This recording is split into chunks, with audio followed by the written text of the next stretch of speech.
Fundamental rights को fundamental क्यों कहते हैं, ये होते क्या हैं और ये क्यों ज़रूरी हैं? हेलो एवरीवन, चलिए आज के वीडियो में फंडामेंटल राइट्स के बारे में थोड़ा जानते हैं। फंडामेंटल राइट्स कॉन्स्टिट्यूशन के पार्ट 3 में आते हैं, जो आर्टिकल 12 से 35 तक कवर करते हैं और इसकी इंस्पिरेशन हमारे कॉन्स्टिट्यूशन मेकर्स ने यूएसए के बिल ऑफ राइट्स से ली थी।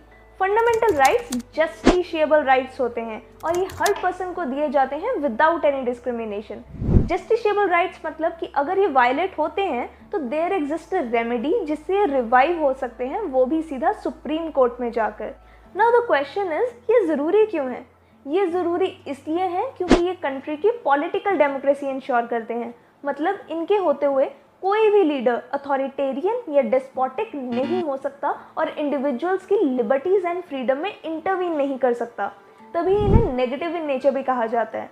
Negative for the government and not for the people of this land. And also ये इक्वालिटी प्रमोट करते हैं एंड इंडिविजुअल्स की डिग्निटी मेंटेन करते हैं। इसे फंडामेंटल इसलिए कहते हैं क्योंकि ये कॉन्स्टिट्यूशन द्वारा प्रोटेक्टेड है, जो कि हमारी कंट्री का फंडामेंटल लॉ है।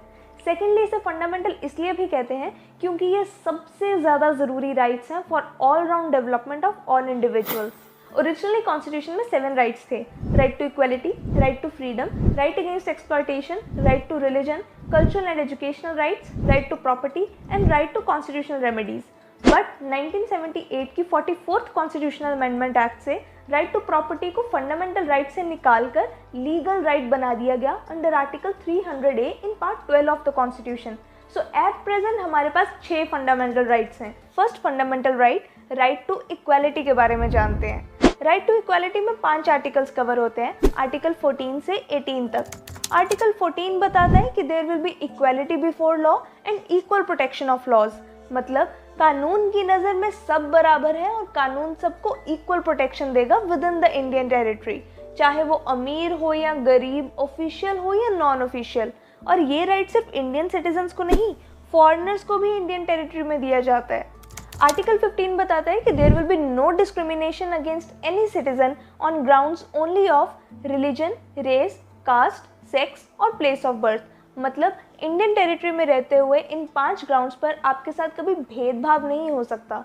बट पॉजिटिव डिस्क्रिमिनेशन हो सकती है किसी ग्रुप की अपलिफ्टमेंट के लिए, जैसे SC, ST, OBC के लिए रिजर्वेशंस। आर्टिकल 16 बताता है कि पब्लिक एम्प्लॉयमेंट मतलब गवर्नमेंट जॉब्स में सबको इक्वल अपॉर्चुनिटीज़ दी जाएंगी और religion, race, caste, sex, descent, place of birth और रेजिडेंस के आधार पर कभी किसी के साथ भेदभाव नहीं होगा। मतलब ऐसा नहीं हो सकता है कि अगर SSC का एग्ज़ाम हो रहा है तो पंजाब के स्टूडेंट्स नहीं दे सकते या किसी पर्टिकुलर कास्ट के स्टूडेंट्स नहीं दे सकते, सबको इक्वल अपॉर्चुनिटीज़ मिलती हैं। आर्टिकल 17 अनटचेबिलिटी को अबॉलिश करता है। अगर किसी के खिलाफ अनटचेबिलिटी के ग्राउंड्स पर केस होता है तो उसे 6 महीने तक की सज़ा हो सकती है। और लास्ट आर्टिकल 18 सभी टाइटल्स जैसे महाराजा, राज बहादुर, राय बहादुर, दीवान बहादुर, इन सबको अबॉलिश करता है। बट इनमें भारत रत्न, पद्म विभूषण, पद्म भूषण एंड पद्मश्री टाइटल्स नहीं आते। बट ये टाइटल्स भी लोग अपने नाम के आगे यूज़ नहीं कर सकते। ये था right to equality. Second fundamental right, right to freedom के बारे में जानते हैं। राइट टू फ्रीडम में 5 आर्टिकल्स, आर्टिकल 19, 20, 21, 21A एंड 22 आते हैं। आर्टिकल 19 हमें 6 राइट्स की प्रोटेक्शन देता है: right to freedom of speech and expression, right to assemble peacefully and without arms, right to form associations और यूनियंस और cooperative societies, right to move freely throughout the territory of India, right to settle and reside in any part of the country and right to practice any profession। लेकिन ये rights सिर्फ citizens को दिए जाते हैं और foreigners को नहीं। आर्टिकल 20 सभी सिटीजन्स और फॉरेनर्स को किसी ऑफेंस के अगेंस्ट एक्सेसिव पनिशमेंट से बचाता है कि कहीं उसे एक ऑफेंस के लिए मल्टीपल टाइम्स पनिश ना कर दिया जाए या उसे लॉ में मेंशन पनिशमेंट ही हो, कहीं ज़्यादा ना हो जाए। Article 21 life and personal liberty की प्रोटेक्शन करता है। 1978 के मेनका गांधी केस में राइट टू लाइफ को और इलेबोरेट कर दिया गया और अब राइट टू लाइफ में right to live with dignity, right to privacy, right to shelter, health, livelihood, clean environment, ये सब भी इसमें इंक्लूडेड है। आर्टिकल 21A 6 से 14 साल के बच्चों को फ्री एंड कंपल्सरी एजुकेशन देने की बात करते हैं। 2002 की 86th कॉन्स्टिट्यूशनल अमेंडमेंट एक्ट से इसे फंडामेंटल राइट बनाया गया और ये एक बहुत बड़ा माइलस्टोन था एजुकेशन फॉर ऑल एम को अचीव करने के लिए। And article 22 arrest and detention के अगेंस्ट प्रोटेक्शन देता है। इसमें फर्दर 2 टाइप्स की डिटेंशन आ जाती है, punitive detention and preventive detention. Punitive detention के राइट्स आ जाते हैं जैसे लीगल प्रैक्टिशनर को कंसल्ट करना, 24 घंटे के अंदर अंदर मजिस्ट्रेट के सामने पेश करना। एंड प्रिवेंटिव डिटेंशन के राइट्स आ जाते हैं जैसे 3 महीने से ज़्यादा डिटेंशन एक्सीड ना करना। ये था right to freedom. Third fundamental right, right against exploitation के बारे में जानते हैं। राइट अगेंस्ट एक्सप्लॉयटेशन में 2 आर्टिकल्स, आर्टिकल 23 एंड 24 कवर होते हैं। Article 23 human trafficking and force labour को प्रोहिबिट करता है। ह्यूमन ट्रैफिकिंग में मेन, वुमेन, चिल्ड्रन की buying and selling, prostitution, devadasi, slavery, ये सब आता है। इसके खिलाफ 1956 में immoral traffic prevention act parliament लेकर आई थी। और फोर्स लेबर में सिर्फ फिजिकल और लीगल फोर्स नहीं आती, इसमें वो पर्सन भी इंक्लूडेड है जो मिनिमम वेज से भी कम पैसों में काम कर रहा है। और ये राइट सिटीजन्स और फॉरेनर्स दोनों को मिलता है। आर्टिकल 24 14 सालों से कम बच्चों की फैक्ट्री, माइन और अदर हजार्डियस एक्टिविटीज़ में एम्प्लॉयमेंट को प्रोहिबिट करता है। बट 2006 से पहले तक वो हार्मलेस जॉब्स कर सकते थे। देन 2006 में होटल्स, रेस्टोरेंट्स एंड ढाबों में एज अ डोमेस्टिक सर्वेंट भी बैन कर दिया गया। बट स्टिल ये कम्प्लीटली बैन नहीं है।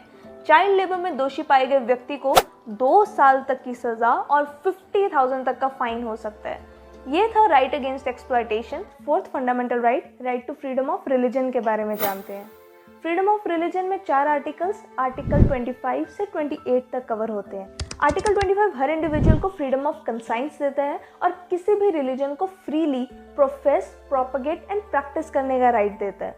फ्रीडम ऑफ कंसाइंस मतलब हर पर्सन अपना रिलेशन गॉड के साथ जिस तरह से चाहे डेवलप कर सकता है और कोई इसमें इंटरफेयर नहीं कर सकता। वो ओपनली अपना रिलीजन डिक्लेयर कर सकता है, अपने रिचुअल्स एंड सेरेमनीज प्रैक्टिस कर सकता है एंड अपने रिलीजियस बिलीफ्स डिसेमिनेट भी कर सकता है। But the only condition is वो किसी भी पर्सन को फोर्सफुली अपने रिलीजन में कन्वर्ट नहीं कर सकता।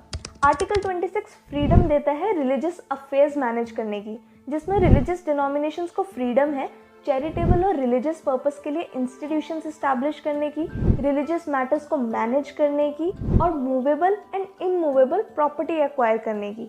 जहां आर्टिकल 25 इंडिविजुअल्स के राइट्स की बात करता है, वहीं आर्टिकल 26 रिलीजियस डिनोमिनेशंस के राइट्स की बात करता है। आर्टिकल 27 बात करता है कि किसी भी पर्सन को कंपेल नहीं किया जा सकता कि वो टैक्सेस पे करे रिलीजन की प्रमोशन या मेंटेनेंस के लिए। मतलब जनता का पैसा जो टैक्सेस से कलेक्ट हुआ है वो किसी रिलीजन के लिए यूज़ नहीं हो सकता। और ये आर्टिकल स्टेट को प्रोहिबिट करता है किसी पर्टिकुलर रिलीजन को फेवर या सपोर्ट करने के लिए, बट इक्वली सभी रिलीजन्स की प्रमोशन के लिए वो पैसा यूज़ हो सकता है। आर्टिकल 28 बताता है कि जो educational institutions completely state funded है वहाँ कोई भी रिलीजियस इंस्ट्रक्शंस नहीं दी जाएंगी, और जो इंस्टीट्यूशन स्टेट द्वारा रिकॉग्नाइज्ड है एंड स्टेट फंड से एड रिसीव करते हैं वहाँ किसी भी स्टूडेंट को कंपल्सरी नहीं है कि वो रिलीजियस इंस्ट्रक्शंस या वर्शिप को अटेंड करे, बट वॉलंटरी परमिशन के साथ अलाउड है। ये था right to freedom of religion. Fifth fundamental right, cultural and educational rights के बारे में जानते हैं। कल्चरल एंड एजुकेशनल राइट्स में 2 आर्टिकल्स, आर्टिकल 29 एंड 30 कवर होते हैं। आर्टिकल 29 माइनॉरिटीज़ के इंटरेस्ट प्रोटेक्ट करता है, जैसे इंडिया के किसी भी कोने में रह रहे सिटीजन्स का ग्रुप जिनकी डिस्टिंक्ट लैंग्वेज, कल्चर और स्क्रिप्ट है वो उसे कंजर्व कर सकते हैं इस आर्टिकल के तहत। और सुप्रीम कोर्ट के अकॉर्डिंग ये ग्रुप किसी भी कम्युनिटी का हो सकता है, चाहे वो माइनॉरिटी कम्युनिटी हो या मेजॉरिटी कम्युनिटी। और किसी भी सिटीजन को गवर्नमेंट स्कूल या गवर्नमेंट एडेड स्कूल में रिलीजन, रेस, कास्ट और लैंग्वेज के आधार पर एडमिशन डिनाई नहीं की जा सकती। और ये रिलीजियस माइनॉरिटीज़ और लिंग्विस्टिक माइनॉरिटीज़ दोनों की बात करता है। आर्टिकल 30 माइनॉरिटीज़ को राइट देता है अपने एजुकेशनल इंस्टीट्यूशंस को इस्टेब्लिश करने की और उन्हें एडमिनिस्टर करने की, और ये भी दोनों लिंग्विस्टिक माइनॉरिटीज़ और रिलीजियस माइनॉरिटीज़ की बात करता है।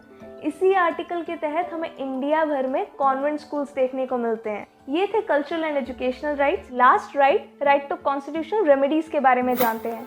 कॉन्स्टिट्यूशन का आर्टिकल 32 कॉन्स्टिट्यूशनल रेमेडीज़ के बारे में बताता है। ये आर्टिकल इतना इम्पॉर्टेंट है कि डॉक्टर B.R. अम्बेडकर जी ने इसे heart and soul of the constitution कहा।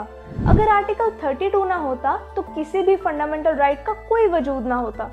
सोचो अगर आपके कोई फंडामेंटल राइट स्टेट छीन ले और कोई भी अथॉरिटी उस पर कोई एक्शन ना ले, तो क्या फंडामेंटल राइट का कोई मतलब बचेगा?